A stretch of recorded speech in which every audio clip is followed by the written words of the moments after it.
What's up, everyone? It's the God, Young Montu-Ra, and welcome to Montu-Ra, the podcast, where I talk about the good, the bad, and the downright dirty of music, business, and spirituality. What's up, my gods and goddesses? And we are back with another episode of Montu-Ra, the podcast, episode 12, Leo season. Happy birthday to all my fellow Leos out there. Much love to everybody out there. Thanks again for tapping in. Make sure you follow me on my socials at official Montu-Ra, Facebook, YouTube, and Twitter. Official Montu_Ra, TikTok, and Instagram. So we have another new week. This is going to be the weekly cosmic forecast for July 24th. Through the 30th, as we are just starting Leo season on July 22nd to about August 23rd. We know that the sun is the ruler of Leo, so we are the stars of this show now. The energy is here for all of us, helping us to be proud, outgoing, and even playful at times. But this is going to be very intense. We're not going to be content with simply just being one member of the team. We are going to be the team because it's time for us to shine. We're going to add a bit of color and drama to our lives and be those performers that we are. But this is a great time for us to blossom, right? It's a time when we want to enjoy ourselves and express who we are. We possibly might be more generous, more grand in our gestures and attitudes, but also on the shadow side, we have to look at everything on both ends. We can be a bit self-centered and vain. So we're going to definitely watch that. But while the sun is in Leo, we're going to take the high road, right? We're often going to be very motivated by the idea of gaining that respect and affection. We're going to naturally express more of our joy and humor and warmth during this sun in Leo cycle. So this is going to be something where we're going to take the lead and become the center of attention and activity. So that's just an intro to this Leo season. Oh, we love that fire energy. We are back. Got my mojo back. Appreciate everybody for tapping in. But now we're going to talk about where the moon is. We've talked a lot about the moon, the new moons, the full moons, us not having a lot of air in this cycle here for the past few weeks. But with this first quarter moon that's going to occur on Tuesday, the 25th, this is something that I see the sun in Leo is going to form this square with the moon in Scorpio. So there might be some type of crisis theme surrounding this quarter moon phase as we feel more compelled to take action. But I do think kind of shortly after, we're going to become aware of our actions and how those affect our close ones, perhaps through trial and error. So whatever project that we did start from that new moon in Cancer, it is going to be off the ground now, but this is going to be like our first obstacle that we possibly have to face with this new energy. So that's something to think about on Tuesday, July 25th. With Mercury still in Leo, we talked a lot about Mercury moving so fast from that Mercury retrograde that was almost 2 months. Mercury in Leo now is going to be here until about the 28th of this week. So while it's been in Leo, our thinking has been a bit more confident. Our focus is now on our goals and making those goals big, right? The details may not be quite as important right now, but we are more expressive, more theatrical, and given to speech giving and storytelling under this influence. So this Mercury in Leo is helping us to be more convincing and persuasive, but also exuding that confidence when we speak and write. But Mercury is going to make another move in Virgo on the 28th. So this transit is going to be a bit longer because we are getting ready for this Mercury retrograde. So that's going to start taking place here around the 23rd. So we're going to talk a lot about that during this period.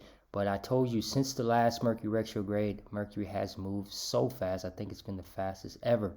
But while Mercury is going to be in Virgo on July 23rd, it's going to help us with that precision, right? We're going to, with our speech, with our thought, with the process of the more important details of our life. We're going to talk more about Mars being in Virgo as well.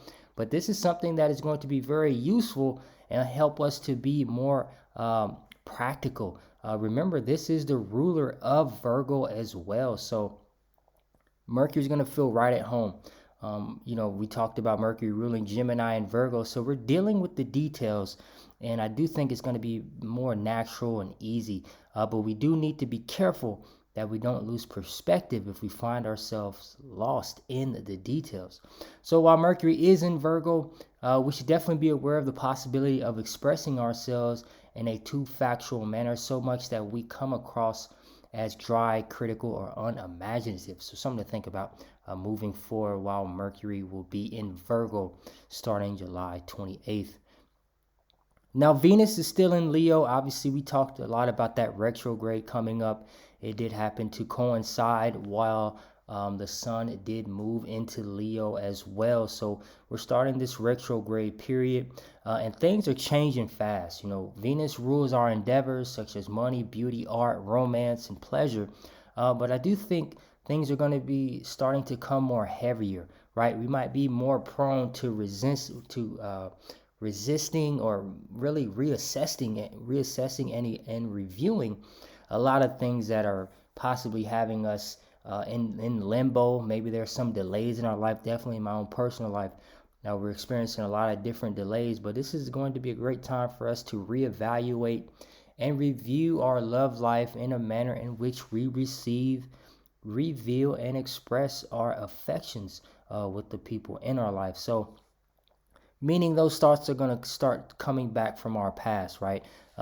Trying to rest those unhealthy habits in these areas of our life, especially with Venus being retrograde in Leo. We may question whether we're getting the romance, the ego boost, or attention we need from our relationships and experiences.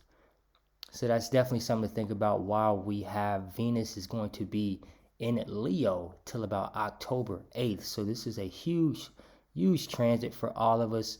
And this is something that we're going to definitely start to reassess what we truly value. Next, we have Mars in Virgo. Mars was in Virgo. It started around June 10th. It's going to be here until about August 27th. So while Mars is in Virgo, it's that workhorse energy we talked a lot about, the passion for the details. And we're going to have Mercury in Virgo as well. So we're going to be really fine-tuning a lot of different things under this influence, under these transits.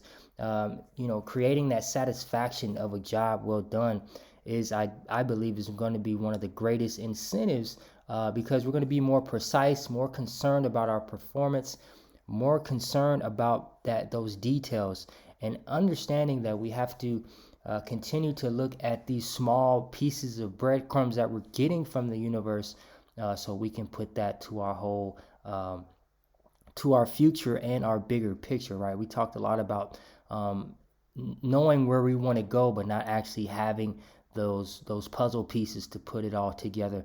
I do believe this transit, especially when when Mercury gets into Virgo as well, we're going to be able to use these minor details to make that perfect picture.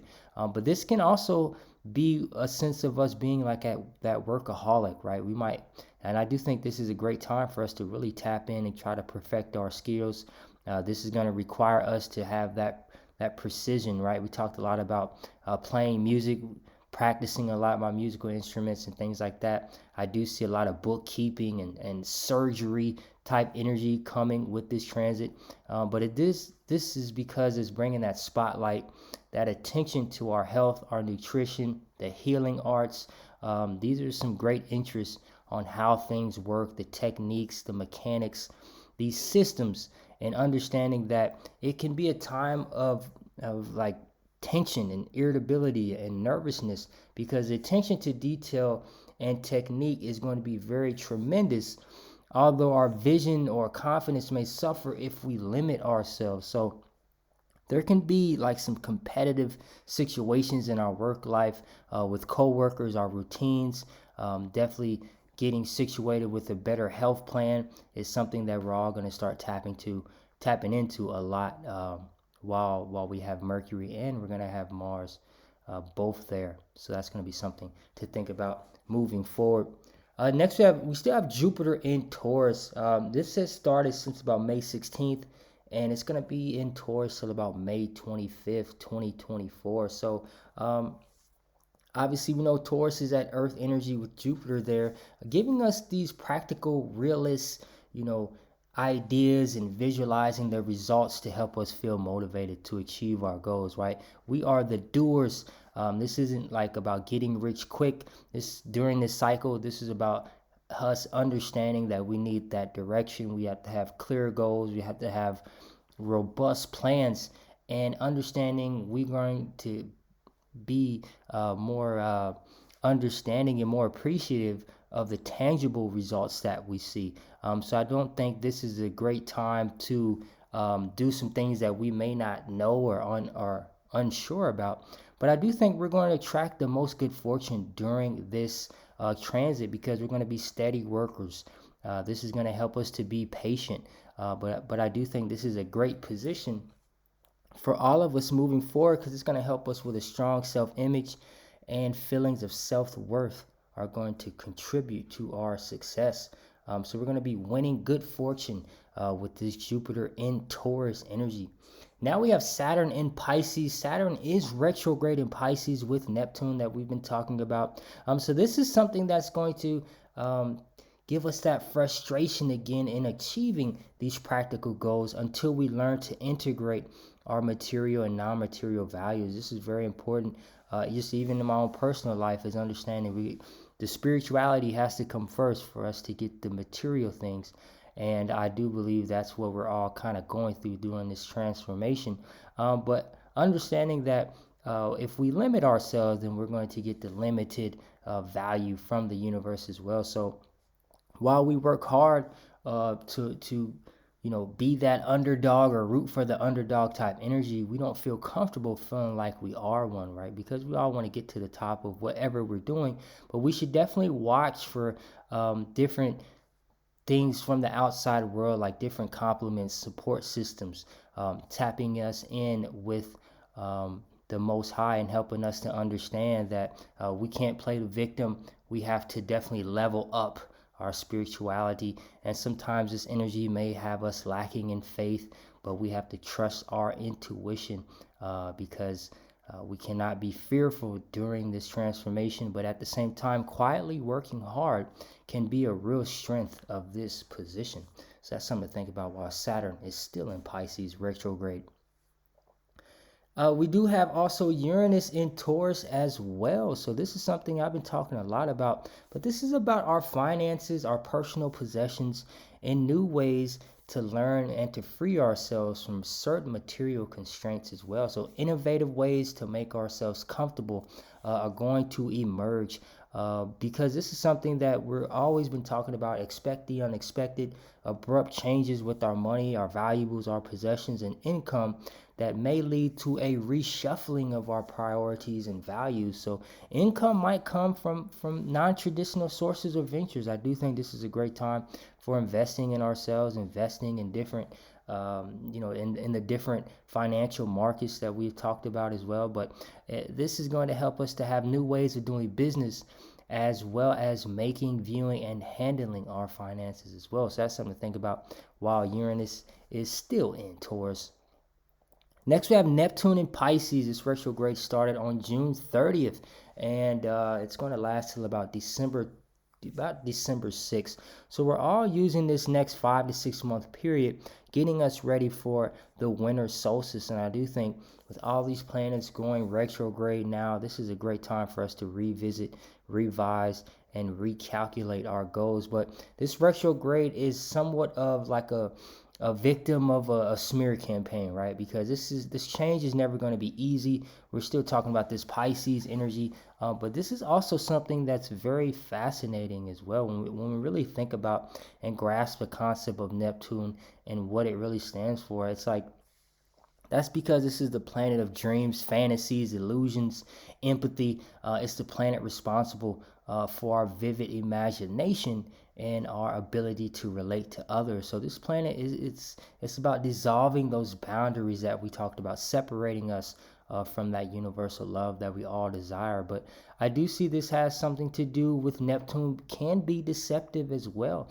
And I told everybody all those curtains and things that we believed are actually crashing down right in front of our eyes. But I don't want us to jump to any conclusions because Neptune is gonna remind us that um, this is something that we're gonna have to find in our own personal life, and we're just gonna have to take the time and be patient for things to unfold, because this energy is really gonna reveal an important truth by the time it's over. Especially when we talk about these outer planets, it takes so much time for us to feel the waves, for us to feel the vibrations, that when the retrogrades are actually finished, we actually know what we needed from them, versus when Mercury goes retrograde, we can kind of see when things happen right in real time. So this is gonna, I do believe, by December 6th, or by the winter solstice, we're all going to be feeling completely different and understanding why we had to go through the things we're going through now. Next, we have Pluto in Capricorn. This retrograde is still there. Definitely, obviously, Pluto is going to be in Aquarius. It's tapped into Capricorn on the cusp. So this is definitely testing our boundaries as well. Saturn is the ruler of Capricorn. So this is an intense breaking point that we talked about. Exposing, renovating, rebuilding our structures, our traditions, our own rules. Because we're sought for a life path that is reflective of our true self and our true ambitions. So transiting Pluto is going to bring some intensity and focus to our life. This energy is going to break through those illusions that we talked about. But instead of it being on an imagination or our dreams, it's about finding our utter truth. Because Saturn is about truth. Saturn is also about placing those limitations, but also it's about putting us in check. So Pluto is going to help us to probe deeper in shining our light in the darkness. So that's something this transiting Pluto is going to offer us, a chance to evolve and rebirth. We've been talking a lot about rebirth, but this is the transformational season. We've been looking at this and talking about this for months. And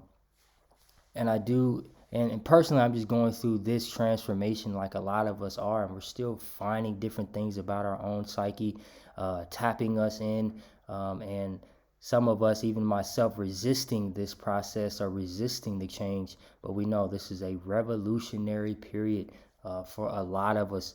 But I want everybody to tap in with me. If you do want a reading, please tap in with me and email me at officialmontu@gmail.com, and we can get something sorted. But that is the weekly cosmic forecast of July 24th through the 30th. It's the guy, Young Montu-Ra, and I will see you in the next one. Peace.